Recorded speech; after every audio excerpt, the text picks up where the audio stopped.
New York টাইমসের রেফারেন্সে আমি বলতে চাই, শেখ হাসিনাকে দেশে ফিরতে হবে, তিনি ফিরবেন, কিন্তু ওনার জীবনের সুরক্ষা করে। এই ষড়যন্ত্রকারীরাই বলে যে শেখ হাসিনাকে জঘন্যভাবে হত্যা করার প্ল্যান তাদের ছিল, কিন্তু আল্লাহ তাকে বাঁচিয়েছে।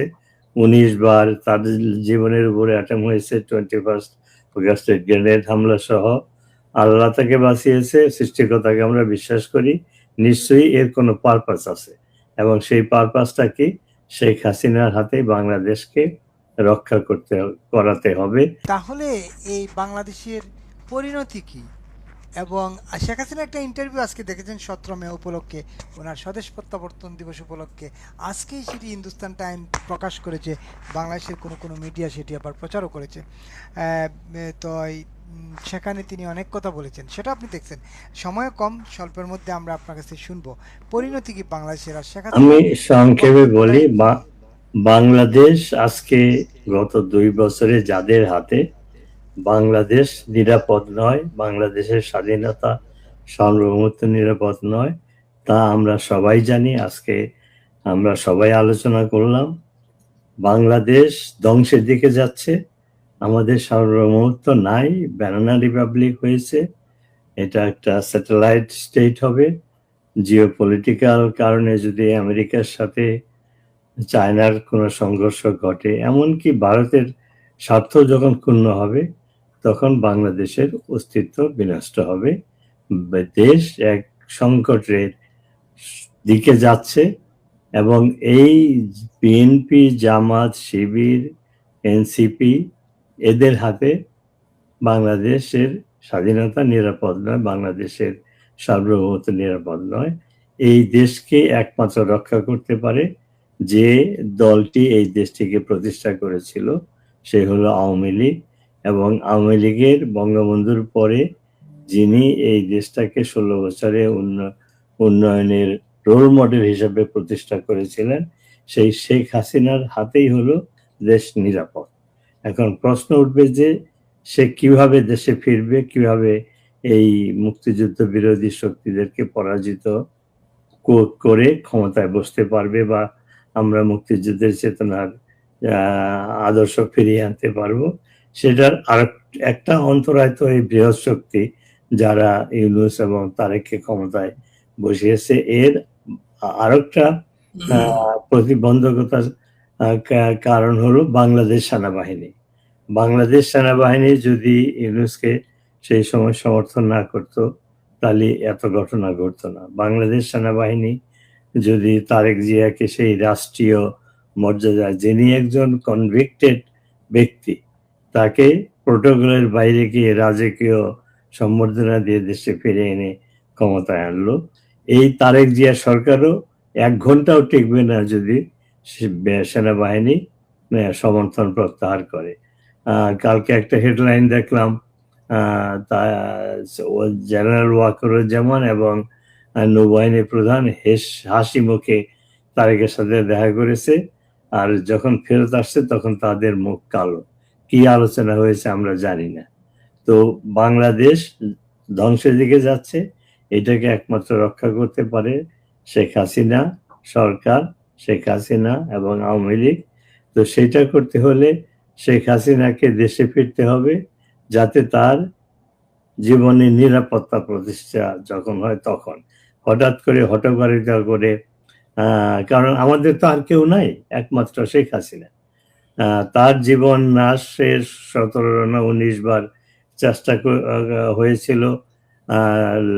লেটেস্ট যেটা, সেটা হলো এই গত বছরের 24 আগস্টে যে 4th আগস্টে যে প্ল্যান করেছিল।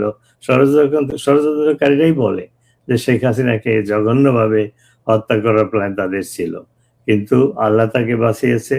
19 বার তার জীবনের উপরে অ্যাটেম্প হয়েছে, 21 অগাস্টের গ্রেনেড হামলা সহ। আল্লাহ তাকে বাঁচিয়েছে, সৃষ্টিকর্তাকে আমরা বিশ্বাস করি। নিশ্চয়ই এর কোনো পারপাস আছে, এবং সেই পারপাসটা কি? শেখ হাসিনার হাতে বাংলাদেশকে রক্ষা করাতে হবে। কারণ যে দেশ প্রতিষ্ঠা করতে এত স্যাক্রিফাইস করেছে, 30 লক্ষ লোক মারা গিয়েছে, 1 কোটি মানুষ শরণার্থী শিবিরে ছিল, 3-4 লক্ষ মা বোন সম্মানহারি হয়েছিল। তো এত ত্যাগের বিনিময়ে, এত রক্তের বিনিময়ে যে দেশ স্বাধীন হয়েছে, সেটাকে রক্ষা করতে হবে এবং সেটা পারবে শেখ হাসিনা। এবং সেটার জন্য স্ট্র্যাটেজি, হুইমজিক্যাল কোনো সিদ্ধান্ত হবে না। আজকে যে রিপোর্টের কথা আপনি বললেন, এই রিপোর্টে যাই থাকুক না কেন, কিন্তু শেখ হাসিনাকে বাংলাদেশে পদার্পণ করতে হবে, তার নিরাপত্তা যাতে রক্ষা হয় সেটা নিশ্চিত করে। তা না হলে হঠাৎ করে গিয়ে তার জীবন আবার বিপন্ন হবে। কারণ উনি 1/11-এর সময় যেভাবে দেশে ফিরেছিলেন, তখন এই সন্ত্রাসীদের হাতে এত অস্ত্র ছিল না। এখন প্রত্যেকের হাতেই অস্ত্র, এবং এগুলো সব ফ্রেঞ্চ গ্রুপ, এগুলো আন্ডার কোনো সেন্ট্রাল কমান্ডে না। যে কোনো একটা ফ্রেঞ্চ গ্রুপ, যে কোনো এক ব্যক্তি অঘটন ঘটাতে পারে। তো কাজেই যেমন ফিলিপিনের আকিনো, মিস্টার আকিনো দেশে ফিরতেছিল, এয়ারপোর্টের সিঁড়িতেই তাকে গুলি করে হত্যা করা হয়েছিল। তো বাংলাদেশে তো কোনো নিয়ন্ত্রণ নেই, আইন শৃঙ্খলা বাহিনীর কোনো নিয়ন্ত্রণ নেই, বিভিন্ন গ্রুপে তারা বিভক্ত। কাজেই এই নিউ ইয়র্ক টাইমসের রেফারেন্সে আমি বলতে চাই, শেখ হাসিনাকে দেশে ফিরতে হবে, তিনি ফিরবেন, কিন্তু ওনার জীবনের সুরক্ষা করে। এই যে জাহিদ ফাহিদ নাকি আছে অ্যাডভাইজার, বলে শেখ হাসিনা আসলে আইনের সম্মুখীন হবে, আইনের মাধ্যমে সে যদি মুক্তি পায়। ইনসাফ, ইনসাফ উপদেষ্টা হ্যাঁ, ইনসাফ করবেন। তো এগুলো তো সব এদের কথার কোনো মূল্য নাই। বিএনপির নেতা নেত্রীরাই যেখানে মিথ্যাচারে ভর্তি, তারা মানে এদের ইতিহাসই মিথ্যা উপর ভিত্তি করে। কাজে এই সমস্ত উপদেষ্টা বা আইনমন্ত্রী, এদের কথা বিশ্বাস করা চলবে না। We have to make sure বাংলাদেশে শেখ হাসিনার জীবন নিরাপদ যখন হবে তখন তিনি ফিরবেন। সেটার ডেট টাইম দেওয়া মুশকিল, কিন্তু তিনি ফিরবেনই, কারণ জনগণ অপেক্ষা করছে, তৃণমূলের কর্মীরা অপেক্ষা করছে। জনগণ আপনি যাকে জিজ্ঞেস করবেন, তারা বলে আমরা শেখ হাসিনার আমলে ভালো ছিলাম, আগেই ভালো ছিলাম। তো কাজেই আমার দৃঢ় বিশ্বাস, বাংলাদেশে এই মুক্তিযুদ্ধ বিরোধী, তাদের যত বড় বিদেশি সাপোর্টই থাকুক না কেন, ৭১-এ তো তাদের সাপোর্ট ছিল, কিন্তু তারা তো পরাজিত হয়েছিল, আমরা জিতে দেশ স্বাধীন করেছি। এবারেও যে পরিস্থিতির সৃষ্টি হচ্ছে, সিনারিওটা খুবই খারাপ, শঙ্কাজনক অবস্থা। ভবিষ্যতে মনে হচ্ছে অন্ধকার আমাদের সামনে, কিন্তু এটা থাকবে না, এটা কাটিয়ে উঠবে। কারণ বাঙালির ইতিহাস, যখন তাদের পিঠ দেয়ালে ঠেকে যায়, তারা সামনের দিকে আগায়। সেই অবস্থা হবে। যেভাবে ইউনূসের দুঃশাসন কুশাসনে সে 18 মাসে বেশি থাকতে পারে না, যদিও তার প্ল্যান ছিল 50 বছর ক্ষমতায় থাকবে। তারেক জিয়াও স্বপ্ন দেখছে 5 বছর ক্ষমতায় থাকবে। আমি ইউনূস সরকারকে বলতাম অনির্বাচিত অবৈধ সরকার, আর এই তারেক জিয়া সরকারকে আমি বলি অবৈধ নির্বাচনের মাধ্যমে অবৈধ সরকার। এরা যেভাবে আগাচ্ছে 2-3 মাসের বেশি ক্ষমতায় থাকতে পারবে না, দেশে পরিবর্তন আসবেই, সেই আশা করে আমার বক্তব্য শেষ করছি। থ্যাংক ইউ, থ্যাংক ইউ নবী ভাই, জয় সঙ্গে থাকুন। বাংলা, জয় একেবারে বঙ্গবন্ধু।